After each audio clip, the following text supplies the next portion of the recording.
There's nothing worse than wanting to be asleep and trying to be asleep when your kids are asleep. And then you enter this vicious cycle of that frustration generating a lot of anxiety. And if there's this undercurrent of chronic stress and cortisol elevation during the day because there's too much on your plate or you're struggling to have the supports that you need in place, then it ultimately will show up overnight. This is the Entrepology Podcast, the podcast where we optimize the bodies, brains, and lifestyles of entrepreneurs, go-getters, and world-changing innovators.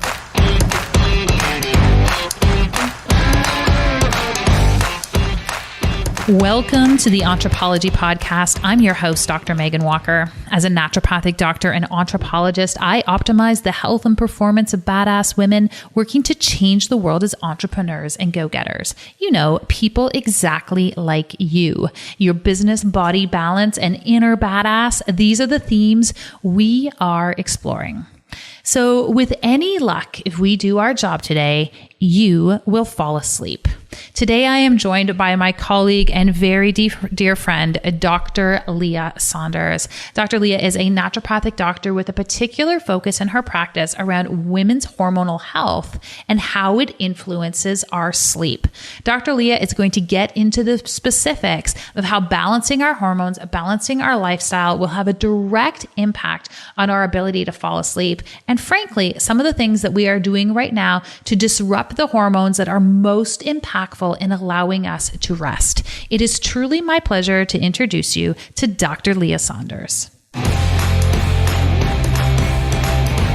Dr. Leigha Saunders, welcome to the Entrepology Podcast.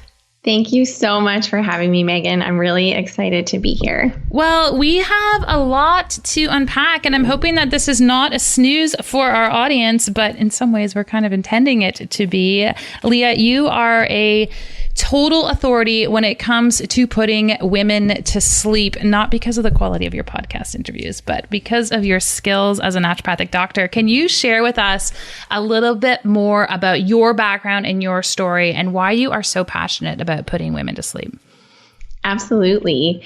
So my mission is to really help women sleep better at night so they can do what sets their soul on fire during the day. Because after being in practice for as long as I have, I see women coming to me feeling tired, feeling overwhelmed, having digestive issues, having mood problems. And when we really boil it down, and when I took a step back after my own sleep struggles, I really came to recognize how many women are accepting and really living with shitty sleep. And when we're looking at what the foundation of health is, and if we're really trying to build out a comprehensive treatment plan that addresses all aspects of health and really helping women achieve their optimal state of performance and health and happiness, it starts with sleep.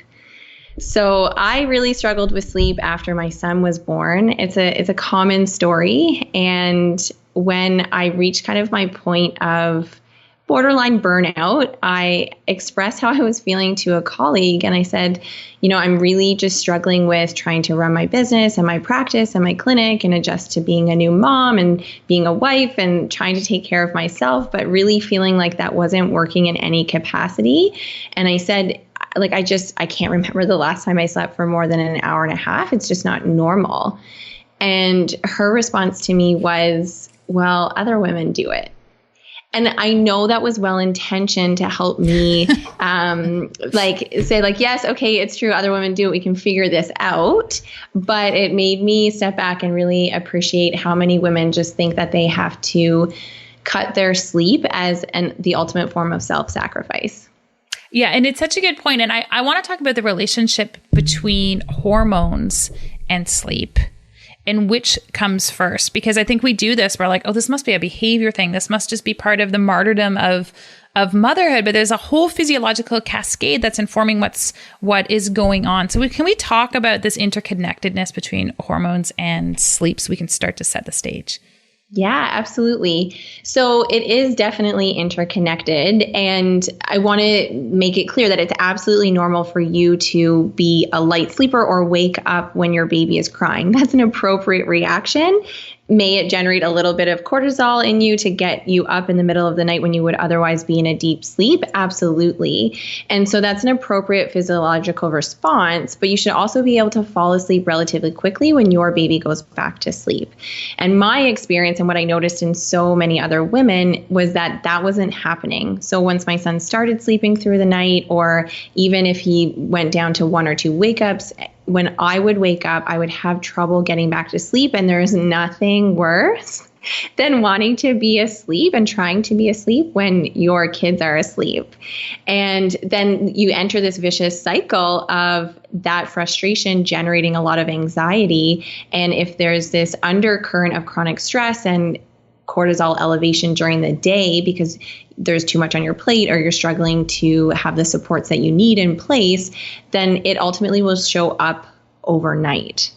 So I always think of sleep, and especially my own body, and I communicate this to my patients, as the ultimate gauge of how our nervous system is functioning and responding to our environmental and our internal stresses. So typically, if things are well managed in all aspects, then we can sleep easily. It's easily accessible for us. But when these things are out of whack, it becomes really challenging to sleep at night. So we've got to kind of fix what's going on in the day so that we're actually balancing those daytime hormones to get a good deep sleep at night. Do men have the same hormonal connection to their sleep? Like, is this something that just we uniquely have an access to? Well, we know that women are twice as likely to experience insomnia over the course of their lifetime, particularly through peri and post-menopause. So we don't see the same statistics. And we actually, what's interesting is like, as children, let's say if we compare males and females, they have a similar sleep pattern and structure. And around adolescence is when we see sleep architecture change and there become a difference between males and females. And then as women age, they become up to 60% likely to actually experience insomnia as they get older. So there's definitely a difference between the male and female experience of sleep. Okay, so let's talk about this a little bit because I want to talk about your approach. Your story at the beginning where it's like, well, other women do that. I just feel like that is well-intentioned, but what a dangerous comment to send to women. Like you were equipped to handle it. But when someone comes to see you and they're having difficulty with sleep, where do you start? Obviously, we're going to do some hormonal assessment, but what does that 360-degree vantage point look like? Mm-hmm. When that comment was made to me, I don't think I was actually equipped to handle it. And that was the interesting thing. And then it took me to like dive down the rabbit hole of all things sleep to figure this out. Because I think what I originally thought and what so many of my patients remark, they'll say like, well, I've just never slept well, or no, I don't sleep. And it's like they have no choice or control over the matter. And what the research is really showing us now, and as we can talk and break it down, like we actually have way more control over our sleep than we give ourselves credit for. And so you're right, like that's where we have to start. So where I start with my patients is making sure that we have an environment that's conducive to sleep. Because as long as, like if it's not dark in your room, if it's not cool, if it's not quiet, then it may not even matter what's happening with your hormones. It might be hard for you to access sleep. So that's kind of like the first step to start with, because especially post-COVID or through COVID, the boundaries between kind of work and life have blurred substantially. To say the least, right? For most people. So the number one rule is to really make your bedroom into a sanctuary where you step in and you're like, okay, it's time to rest. It's time to relax. It's time to decompress and go to sleep. So that should ideally mean an environment that's not cluttered. It should mean that you use your bed for sleep, sex, and sickness, not for scrolling your phone. So the 3 S's. And it should mean that it's comfortable. And if we can get you into like a cool environment, so, somewhere between like 18 and 20 degrees, that's nice and dark. If you don't have blackout blinds, you can get a really awesome sleep mask for a few dollars that just helps increase that melatonin production at night. Some of these really simple things make the biggest difference for me and my patients. Kate, let's just talk about the phone piece. Because I would be remiss if I skipped over it. Meanwhile, I think half this audience is like, please don't ask about the phone. Please just let that be the elephant in the room. But the scrolling piece is sort of epidemic. Like, what influence does that actually have on your sleep? And can you get past it as a clinician? Like, if someone's lying in bed scrolling every night, is this an obstacle to cure? Yeah, it's a really great point. I think that there's 3 components that we need to highlight. The one that's probably already familiar and most of us have heard before is the light that is emitted from our phone is that dominant blue light that is going to suppress our melatonin production. So when it's 3 p.m. on a sunny afternoon and we're outside, we're experiencing maximal blue light exposure. It sends a signal to our brain to say, hey, it's daylight. It's time to be awake. It's time to be alert. Now we're inundated with artificial light in our environment, most of which are LED, most of which are blue light predominant, and that we're holding a screen so close to our eyes and our retina that it's sending this artificial message. It's still daytime. It's still time to be awake and alert when we should be generating that melatonin if we're exposed to increasing darkness over the course of the evening and night. So one, that's a really important piece because yes, you can put your phone on a nighttime mode, which will block most of the blue light. You can wear your blue light blocking glasses, but we're understanding 2 more important pieces. One is that it's activating your brain. So it's often a psychological activity that's creating alertness and attention, not decompression, and not providing you with the opportunity, let's say, to be introspective at that time. So keep going. I was like, I just want people to we're building the evidence that the phone needs to be away.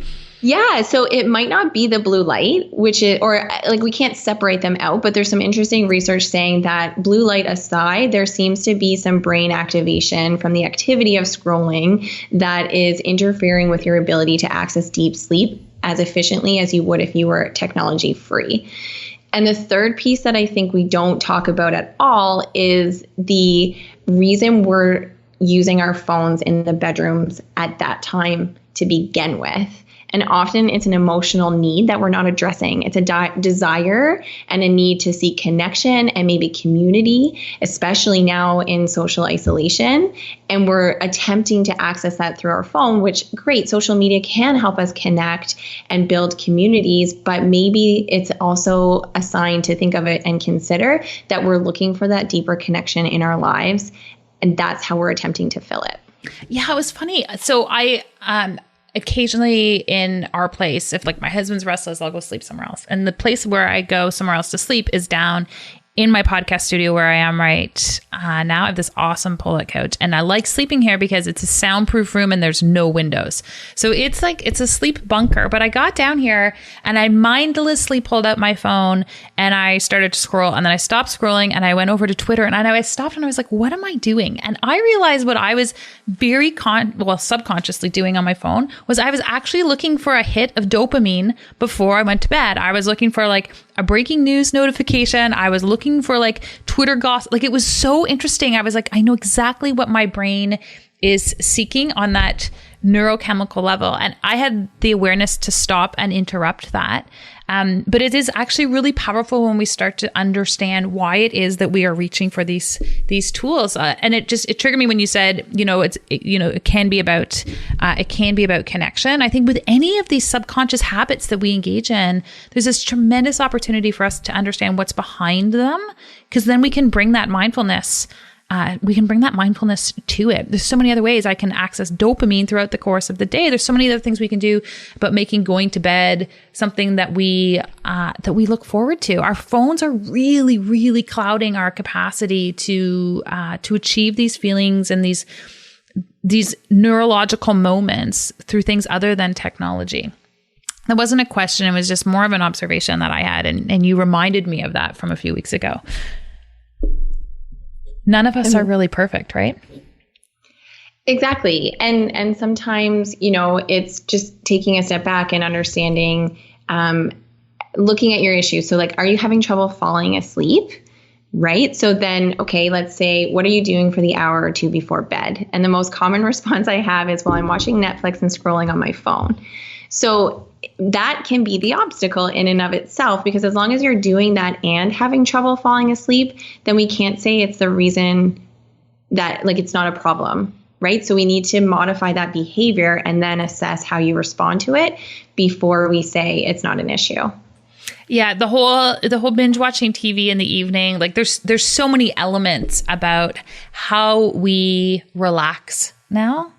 And our dependence on technology from that perspective. But I want to actually go a little deeper on this technology piece, not so much our dependence on it, but how it can actually assist us. And I'd love your take on some of the cool gadgets and monitors and things that are available to us in terms of assessing and providing feedback for us related to sleep. Do you have some favorites that you look at, or is this something you don't delve into at all? I have some favorites. I would say it's my one rule with using your phone in the bedroom is to put it on airplane mode, and only for the purpose of having an alarm and only for the purpose of actually tracking your sleep. So there's a lot of wearables out there. There's ones that you can wear on your wrist or around your neck as a ring. The Oura Ring probably being the most popular one for sleep specifically. In full disclosure, I don't have one yet. I will say yet, because I've actually been investing in ways to help me sleep better instead of ways of like learning about my sleep, because I am like you, I love dopamine, and me getting a new gadget is a total dopamine rush. But then I'm like, but I don't always follow through on the recommendations or the information. And I use a sleep tracking app called Sleep Cycle Smart Alarm. And It's so good. It's so good. It's very inexpensive. I put my phone on airplane mode. It sits next to you on your bedside table. If you want, you can put it under your pillow so it tracks your movement instead of the sound. And I find that gives me enough information from my sleep. The other feature I really love is the smart alarm that it has. So we basically move through these different sleep cycles over the course of the night, and we'll spend more time in our REM or We'll spend more time in our REM or dream sleep in the earlier hours of the morning. So say between like 1 a.m. and the time you get up. And one of the big game changers for people who are looking to optimize their sleep is to pick a consistent wake up time. But it can be really hard when you're trying to adjust to a wake up time and you're being roused out of a super deep sleep. And you may have experienced this before when you like wake up, you feel like somewhat awake, but then you go back to sleep and you wake up to your alarm and you're like, oh my God, I should have just gotten up a half an hour ago because I feel more tired now. The smart alarm wakes you up when you're in a lighter stage of sleep. So it's a much more natural wake up. And every morning that I use this, it makes me like, it's astounding. It works so well where I'm just like naturally rousing out of my sleep. And then I hear this like lovely little chime and I wake up in a much more pleasant state than that like, that is just like gut wrenching, right? So those features I love because you can also track your habits. So you can put in if you had a really stressful day, you can put in if you had a glass of wine before bed, you can put in if you exercised that day or meditated, and then you can start tracking over time, and it actually tracks according to the lunar cycle, which is really cool too, so that you can track how your sleep habits affect your sleep, good or bad. Yeah, it is such an awesome and powerful tool, and I'll talk a little bit about my Oura Ring in a second, but I've used Sleep Cycle for a long time. And I remember last weekend, we were at a conference together, but on the Sunday morning, I woke up at 5. And when I looked at my sleep cycle stuff, like I was about to enter another sleep cycle, but I just woke up and I had stuff to do. So I got up. And what was remarkable was that it had been a busy few days, but because I got up at the right place within my sleep cycle, like I was so productive. I was in such a good place all day. I wasn't yawning and exhausted all afternoon because I was able to fully leverage and optimize. Like this is like an example of biohacking at its best. Mm-hmm. I was in a peak physiological state throughout the course of the day. And it's the same thing. And this is how I leverage my Oura Ring. I have really strong data now over the last 18 months of using it of when I go into REM sleep in the end of the morning. And if I get up during that, the whole day's off. If I get up before that, I do miss an extra cycle of REM sleep, but I am way more optimized over the course of the day. So it actually gives me data that enables me to make decisions related to how I'm going to start my day. And that that is the part that is actually has been really powerful for me. You mentioned something in there though, Leigha. You were like, if I've had a stressful day or if I had alcohol. Can you just really quickly speak to the influence of alcohol on sleep? Because this is something a lot of people turn to relax and try to sleep. And I think that maybe that there's some new information that could inform their choices. Mm-hmm. You're right. We totally go to it as a coping skill or mechanism because that glass of red wine at the end of the day can really help us feel relaxed and like we're unwinding.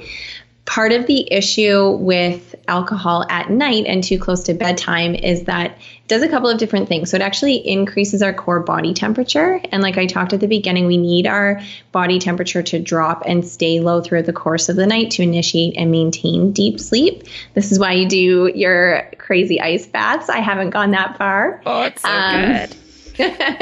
And then we need, obviously, to have uninterrupted sleep. So we don't want to wake up and have to pee, which the diuretic effect of alcohol has on us. And thirdly, which I think is probably most relevant, is that it is a REM inhibitor. So it's going to decrease our ability to that REM stage of sleep. So what you'll often notice is that you have that alcohol in the evening, you crash and fall asleep, but then you have that really restless sleep.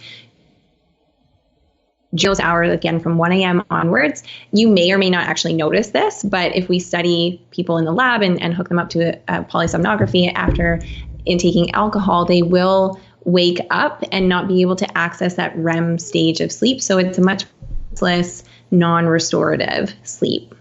Yeah. And I've noticed that. I can see that in my data. If I go out with some girlfriends and we have some wine at dinner, and it actually doesn't even matter how much, there is just such an overt disruption of that REM sleep. And sleep's your secret weapon. Like, sleep is that thing that ignites everything else. And I'd love to just your take on that piece, because, right back to where we were at the beginning, Leigha, we're both mothers and we have the best intentions around sleep. And while we may have some hormonal pieces in there, there really is this temptation and this social pressure to sort of step back into that state of martyrdom, even if we're not quite as much as it used to be, but it's still there in a subliminal way. Can you just speak to this idea of sleep as your secret weapon in the work that you do and as a parent, like all of those pieces that we want access to as women?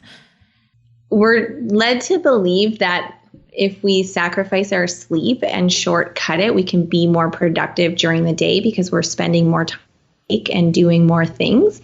But there is no other productivity hack for the body or for the brain compared to sleep. There is nothing that can do what sleep can do to restore and repair and revitalize all aspects of health. And I get it. I'm there with you, right? Like, there is a lot to do in the day and there are a lot of things to take care of. And I want my alone time too. At the end of the day, when it's quiet, it's like our time, right? After your kids are in bed and you've had a busy day, you want to decompress. So I think we just need to evaluate where we're accessing it. So I loved your podcast a couple of weeks ago on your morning routine, and you commented you're shifting your wake up time to earlier, but you're also making sure that you're going to bed earlier, right? So it's like we can't just go to bed late, get up early, burn it at both ends, because ultimately something is going to be sacrificed when it comes to our health. So whether that's the obvious is feeling fatigued, but start noticing things like anxiety or depression, or the longer it goes on, we'll see women struggle with hormonal balance and fertility issues and even weight, and your risk of cardiovascular and metabolic disease goes up if you're not accessing at least 7 hours of uninterrupted consolidated sleep at night. Such good points, and so critical for all of us. And to me, it's the biggest discipline piece I have to have in my life, is creating a routine in the evening and having the self-control to be like, okay, it's 10 o'clock, I'm getting up and I'm going to, or whatever, stop what I'm doing and go to bed. Because my inclination would be to stay up till 1 a.m. Like I had this thing in my mind that I was a night owl, and I may be, but for me to get up early and benefit from what to me is becoming like a really joyful time in the day in the morning, I have no choice but to go to bed, or everyone suffers. Yeah, I think it's the ultimate form of self-care. And I know that word gets tossed around a lot, but I really do think that if we access it and give ourselves permission, because this is another piece, right? Like we put so much value on being productive. We think that if we need that extra time to sleep, we're being lazy or unproductive, but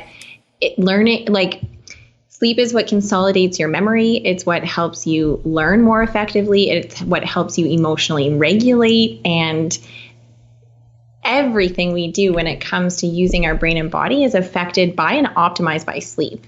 So it's something that we have to prioritize if we want to take our body or brain to the next level. Yeah, we've got to respect the restore. I want to get into our KPIs, Leigha, but I actually want to address one last piece, and that is our listeners who are like, this is awesome, and I too want sleep, but my kids are up 8 times during the course of the night, or I have, which will be my situation, 48 hours, a new puppy, or I've got things that are not within my control. What is the conversation that you have with those women? We have to look at all of those other foundational pieces of your health. So if you're not able to access sleep because of those lifestyle pieces, then let's make sure you're eating well and you're moving your body appropriately. So it might not mean that you can go and do that high intensity workout class at the gym every day, because if you're doing that on little sleep, your body's going to have a hard time recovering. So sometimes gaining more energy and getting a better sleep means dialing it down and optimizing these other pieces, managing stress, finding support systems so that, if you need somebody to do your laundry and clean your house, so that it means you have that support and can de-stress at the end of the day. I think it's a key piece for us to really recognize. Totally agree. I think we're probably in agreement that when it comes to health optimization, this is I'm going to say it is the most foundational pieces. You make better choices with food. You are actually in a gain state with respect to exercise. You're in a better mood. It's a foundation of hormone regulation. Without sleep, the rest starts to fall apart. Absolutely. And there's pieces that we can leverage too. So you mentioned you tend towards being more of a night owl. I think that's one of the benefits that being in quarantine has given us, is that people without their commute and busy overpacked schedules with driving their kids everywhere are actually able to have a little bit more work-life balance in some cases. And that's meant that some people are maybe struggling with sleep because of the anxiety component, but also we're seeing a trend from sleep tracking data being reported that people are going to bed a little bit later, maybe a half an hour or so on average, but they're sleeping in more. So I think it's important to understand our chronotype, which is that internal body clock. And then when you're saying especially with these other pieces that might be interrupting your ability to sleep at night, then how do we build out your day so that we're looking at the timing of your food, movement, and caffeine, and we're building in that solid routine to decompress at the end of the day, and we're making sure that your hormones are balanced. It's not just your ability to close your eyes and go to bed at night, it's all of these pieces that really influence how well you can sleep at night. Such awesome advice. And I feel like we're going to have you back, Leigha, because I want to start to break down some other pieces. I want to talk about our chronotype. I want to talk about supplementation and optimization as it pertains to sleep. So are you down for a part 2? Let's do it. Amazing. Okay. So what we're going to do right now, though, is we are going to transition this interview. We're going to leave you guys hanging on those other elements, and we are going to move into what we call our KPIs. So just like we have them in our business, I believe that we have them in how we live our health as well. So we've got some rapid fire questions for you, Dr. Leigha. Are you ready? Go right ahead. What is the most impactful book you have read during the pandemic? Untamed by Glennon Doyle. I need to start a poll, and I feel like this one gets a bean almost every 4th episode. It's awesome, beautifully written. She's so articulate in terms of capturing our inner essence. I love it. Good call. What is the one thing you are most consistent with respect to your health? It's cliche, but sleep. I expected nothing less. What is something totally badass about you that people would not otherwise know? When I was 15, I did a high school year abroad in New Zealand. And when I think about that now, I'm like, I don't know how I did that. I don't know how I just moved halfway across the world and spent a year away from everything that I knew. That's pretty awesome. Oh, New Zealand's so great. What do you do for fun or play? I have a 2-year-old, so lots of time, our fun and play right now is spent at the park now that they're reopened, our sandbox at our cottage, and I love to travel and get outside. Amazing. And last question for you, entrepreneurism. Are we born this way or do we learn to become entrepreneurs? I think we're born this way. Amazing. Dr. Leigha Saunders, you are up to so many awesome things. You've got incredible resources to help put women to sleep. Where can we direct them to learn more about what you're up to? Yeah, so come hang out on Instagram. I'm at Dr. Leigha Saunders ND there. And I've also put together a free guide that outlines kind of like the 5 top reasons why women are having trouble sleeping. And you can access that at guide.thesleepfix.com. Amazing. And we'll hook everybody up in our show notes. Dr. Leigha Saunders, it's been an absolute pleasure. Thanks for having me, Megan.